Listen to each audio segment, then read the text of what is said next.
To Russell in Traverse City, Michigan. Russell, you're watching on YouTube. Russell, you are on with Jimmy Akin.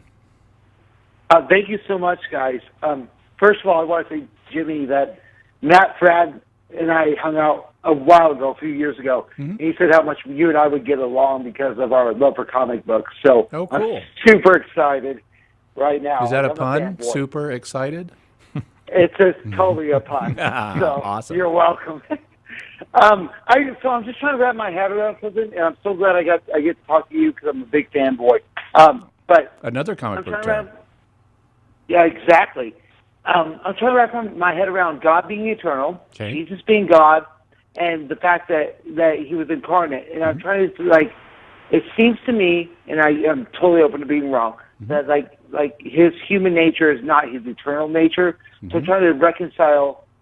Did He have a body before He had a body in time, or what's the language I can use to explain that Jesus took on a body, and that body is not something He had before He came into time? Okay. And so, if any help would be greatly appreciated. Yeah, sure. So it doesn't make any sense to talk about having a body that's outside of time, because bodies are created entities, and they therefore occupy time like all created entities.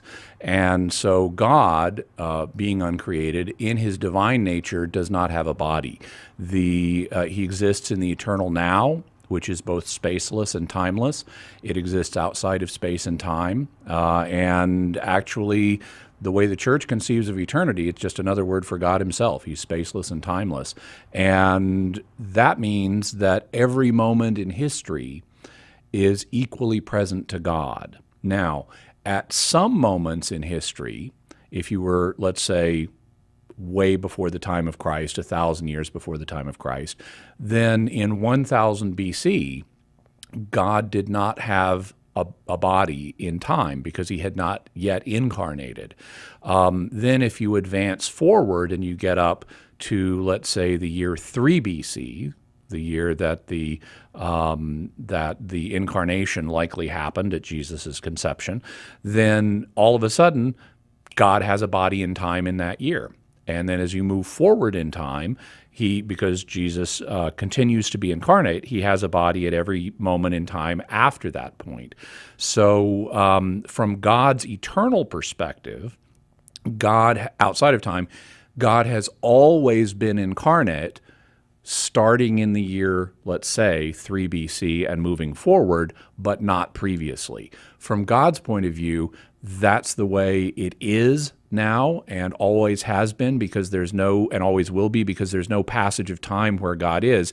In the eternal now, where God exists, God has always been incarnate in 3 BC or so and forward, but not previously. And so, does that mean so in the eternal now, which totally, I feel like I'm on track here. So it just means that like at 3 BC, there was the human nature, 100% human, 100% divine.